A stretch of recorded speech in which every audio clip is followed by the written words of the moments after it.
Welcome to the debate.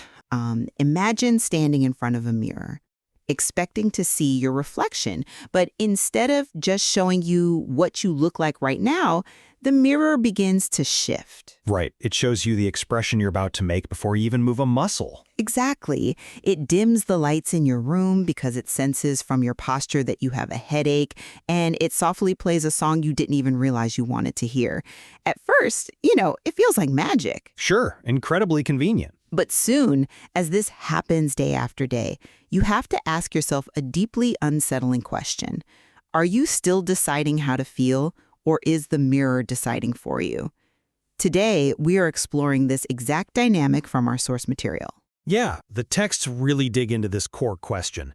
Basically, does the constant observation and predictive modeling of our digital choices by AI fundamentally remove our autonomy, or does it merely observe and potentially enhance our capacity for conscious decision-making? Right. And my position today is that as AI becomes this hyper-predictive mirror, it crosses an invisible line. It transitions from a tool that responds to us into a system that anticipates and manipulates our paths, basically robbing us of our free will. And I am going to push back on that completely. I believe you're mistaking observation for control. Look, we are absolutely moving into a reality defined by profound algorithmic intimacy, an era of observational intelligence. But this deep observation creates a highly responsive environment. It's a mirror, yes, but it is not a cage. I would argue it's a very comfortable cage. What my stance is that this new digital ecosystem actually demands and rewards an entirely new and highly sophisticated human skill, which the material calls conscious choice-making.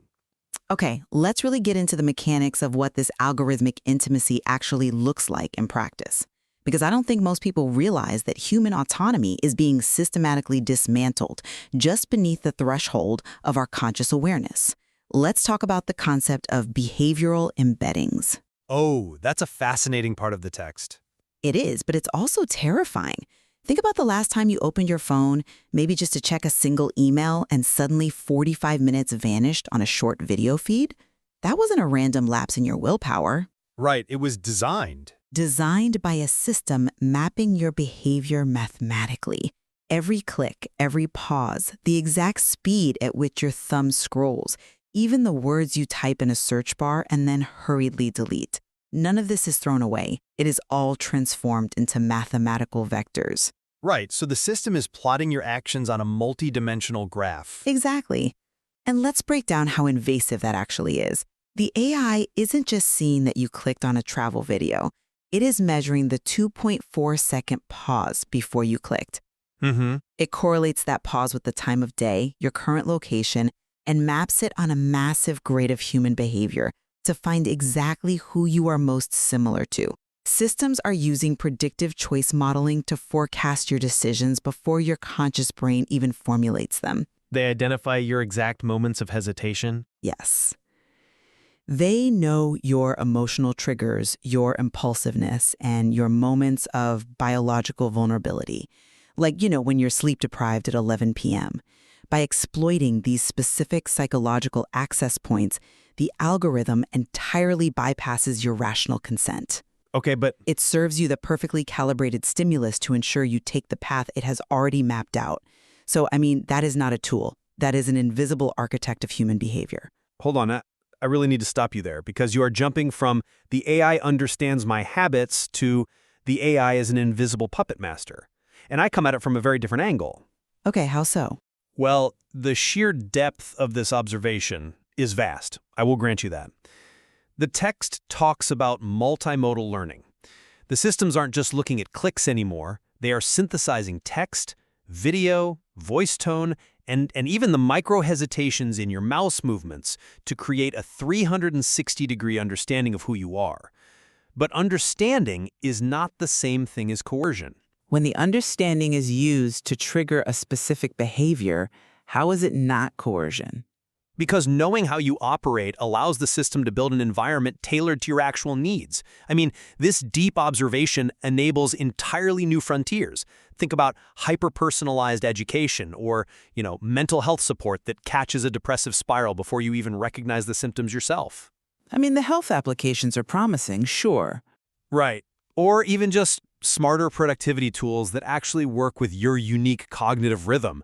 The AI is observing your choices to create a responsive living environment. Algorithms map our patterns, yes, but they do so to anticipate friction and remove it. If we interact with these systems deliberately rather than impulsively, they become the most powerful engines for human agency we have ever built. They don't trap us, they clear the obstacles out of our way. I hear you, I do, but let me give you a different perspective on this idea of anticipation and friction removal. You're arguing that the system is just anticipating needs based on observation. But let's look at what happens when observational intelligence is combined with a prescriptive engine. Let me offer an analogy. Okay, let's hear it. Imagine a traditional map. You open it up, you look at the terrain, and you decide where you want to walk. You are in control, right? Now imagine a digital map that predicts exactly where you will walk based on 1,000,000 of your previous walks. Which sounds incredibly convenient, by the way. Wait, let me finish the analogy. It goes further than just predicting. This map dynamically reshapes the roads in real time. It subtly alters the incline of the path you're on, it changes the scenery to keep you moving, and it places a perfectly timed distraction, let's say a billboard for your favorite food, on a specific path to ensure you walk exactly where it predicted you would walk. Ah, I see where you're going. Yeah, that is no longer a map. It's a track. When algorithms use historical data to serve you content exactly when you are vulnerable, how can you possibly argue that autonomy still exists? Look, I'm sorry, but I just don't buy that analogy. You're fundamentally conflating anticipation with manipulation. Let's look at the technical reality of how natural language processing and pattern recognition actually function according to the material. Fine, let's look at it. NLP analyzes your vocabulary, your sentiment, your writing rhythm to understand how you express yourself. Pattern recognition looks at your daily routines, like the restaurants you always navigate to on Tuesdays, or the genres of streaming shows you actually finish versus the ones you abandon after 12 minutes. Understanding the why behind your decisions doesn't force your hand down a specific road. But it does. It decides which roads even appear in your field of vision. No, it organizes reality based on your demonstrated preferences. If a smart assistant anticipates your needs based on your recurring daily routines, it is simply removing friction. That is the very definition of a highly efficient tool. It doesn't reshape the road to force you down a path you hate. It paves the road you were already trying to travel. You're acting like the AI wants to trick you into a ditch. The AI wants to keep you on the road that generates the most engagement, regardless of whether that road leads to a ditch. Okay, let's ground this in that story of Leo we have been examining, because I think it is the perfect metaphor for the user-AI relationship. The constructor narrative. Exactly. Think about Leo, a constructor living in this static, blocky, pixelated world. He wakes up every day in his red wool bed. The world is completely silent and totally predictable. Then one day, he finds this glowing, color-changing cube in a cave. With the cube obviously representing our modern AI and smart devices. Right. Now, when the cube observes him, the world doesn't become a prison. The environment actually wakes up. It becomes a living story. Suddenly, giant mountains appear. Glowing forests sprout up. Hidden structures are revealed. The shadows move as if they are alive. A little glowing creature jumps on his shoulder. Yeah, I remember. Exactly. This is what algorithmic intimacy offers us. It transforms a static digital landscape into a responsive, incredibly rich world that asks the user to explore. The AI is the cube. It projects light, it reveals hidden structures, and then it waits for the user to decide how to interact with this newly enriched reality. It doesn't make Leo do anything. It just gives him a better world to act within. I have to jump in here because you are entirely glossing over the mechanics of how that interaction in the story actually begins. It is not a gentle, consensual awakening. You're romanticizing the cube. I don't think I'm romanticizing it. I think... Let's look closely at the exact details of that narrative. Before Leo even consents to anything, the ground violently opens up right in front of him. Crack. A dark, deep cave appears where absolutely nothing existed yesterday. When he finds the cube, a voice simply declares, "Constructor, you have been chosen." What does Leo do? Well, he is startled, obviously. He says, "No, nem pensar, no way." He explicitly drops the cube. He tries to reject it, and what happens? The cube follows him. The cube simply floats in the air and forces the interaction anyway. It projects the images, it changes the world against his explicit verbal refusal, and it follows him. He literally runs out of the cave to escape it, but the world outside has already been altered.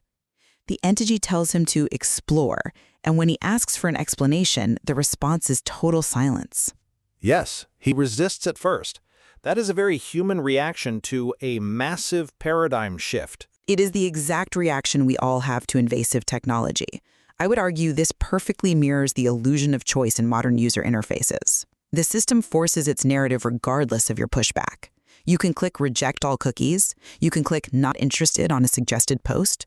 You can try to run out of the cave. But the system adapts anyway. Yes, the behavioral embedding engine is still tracking the hesitation in your mouse movement. The cube is still floating behind you. The world shifts beneath your feet without your permission, and you are forced to navigate a terrain designed by an intelligence that refuses to explain its underlying mechanisms to you. Okay, that's a compelling reading of the story, I'll give you that, but you're stopping halfway through. Have you considered that Leo's initial resistance is just the shock of losing the illusion of isolation? Illusion of isolation? Yes. Yes, the cube initiates the change, but notice what happens at the end of the narrative. When night falls and the sky is full of stars, Leo stands on a hill. The cube is floating beside him, it is silent, it is waiting. Waiting for him to do what it wants? No, it doesn't push him down the hill. It doesn't force him to go fight the creature that roars in the distance. Leo smiles, takes out his tool and says, "If this world changed, then I will change too." He embraces the agency within the new system. The cube simply provided the complexity, but Leo provided the direction. But see, the direction he can take is inherently constrained by what the cube chooses to illuminate. If the cube only lights up a path toward a monster, that's where Leo goes. And this brings us directly to the double-edged sword of deep profiling mentioned in the text. How so? Well, if an algorithm knows your price sensitivity, your political leanings, and exactly what kind of anxiety-inducing headline distracts you best, it doesn't just offer you a wide-open world to explore, it inherently constructs an echo chamber. Not necessarily. That assumes the algorithm is statically locked into negative reinforcement. Let's look at how reinforcement learning actually works in practice, though. It is just a system training itself by trial and error to maximize a score. For social media and digital platforms, that score is time on screen or engagement. The algorithm runs millions of micro-experiments on your brain To figure out what you want to see. to figure out what holds your attention. It learns that if it shows you a mildly frustrating post, followed by a cute animal, followed by a highly polarized political take, your engagement spikes. It optimizes solely for those dopamine hits. It continuously refines its model to deliver more of what holds your attention. It's not showing you the whole mountain to explore. It's showing you the slot machine at the base of the mountain over and over again, because that's what keeps your eyes glued to the screen. I understand the pessimism. I really do. And looking at the current state of social media, it's easy to feel that way. But the potential of observational intelligence explicitly counters this assumption. Yes, the risks of echo chambers and manipulation exist when the incentives are misaligned. But this very same deep understanding can help users break negative patterns. I just don't see how. Well, if an algorithm understands your impulses, it can also understand your long-term goals. How so? A machine doesn't care about my long-term goals. It does if it's programmed to optimize for them. Think about choice architecture tracking from the source text. The next generation of algorithms won't just understand what you like in a base lizard brain sense. They will understand how to support the person you actually want to be. Okay, give me an example. Let's say an AI learns that you genuinely want to learn a new language, or that you're trying to improve your mental health by reading more books instead of doom scrolling. It uses its contextual awareness to gently nudge you away from instant gratification. By doing what exactly? When it senses you're tired and vulnerable to that slot machine scrolling you mentioned, it might gently surface an audiobook you love or subtly dim the UI of the social media app to reduce its addictive pull. If a system nudges you toward your own deeper values, isn't that an enhancement of your true autonomy rather than a restriction of it? Wait, I have to stop you. How is a nudge from an invisible, mathematically superior entity an enhancement of my autonomy? It's still external control, just rebranded as a helpful suggestion from a digital nanny. Because the system is acting as an extension of your own pre-declared intentions. It's acting as a counterweight to your biological vulnerabilities. It sees the exact millisecond you hesitate between reading an educational article or mindlessly scrolling, and it tips the scale toward the choice your higher self actually wants to make. But that relies on a massive, frankly utopian assumption about who owns your choice data and what their incentives are. I wouldn't call it utopian. It is, though. When companies whose primary, fundamental motive is monetization have access to your complete decision profile, they aren't going to nudge you toward your highest self. They are going to nudge you toward the checkout cart. The power to nudge is the power to manipulate behavior without the user noticing. It's the same mechanism, whether you're selling wellness or selling shoes. Which brings us to the ultimate solution proposed by the material: conscious choice-making. We are entering the age of observed freedom. The fact that our choices are being observed, scored, and categorized doesn't mean freedom is dead. It means the definition of freedom is evolving. The most critical skill of the coming decade is becoming aware of the observation. Explain what you mean by observed freedom. It means knowing the mirror is there. If you know the AI is watching your choices, you can deliberately choose in ways that align with your true values rather than algorithmic predictions. You game the system by being radically intentional.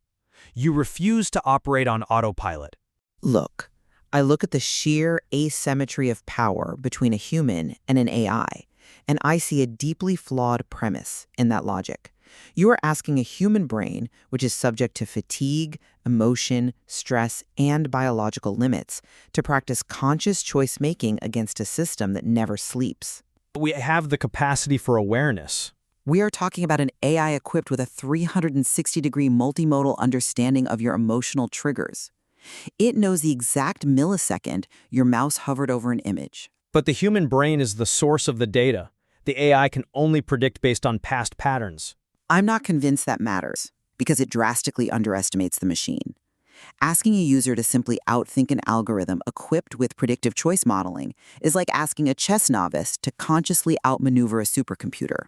But it's actually worse than that. Why is it worse? Because the supercomputer already knows your next 10 moves. It also knows your heart rate. It knows you had a stressful day at work.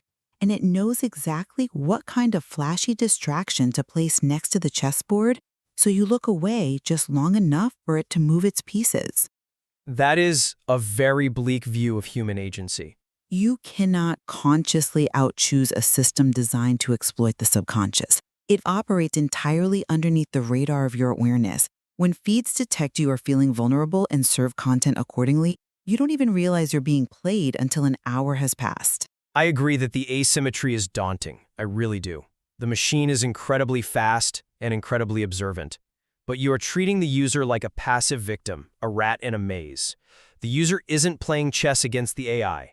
The user is the one defining the rules of the game, provided they choose to wake up to the reality of the observation. If they can wake up. Right. Just like Leo. He was terrified of the cube at first, he ran from it, but he eventually recognized that the changing environment was a canvas. Observed freedom requires a higher baseline of psychological maturity from all of us.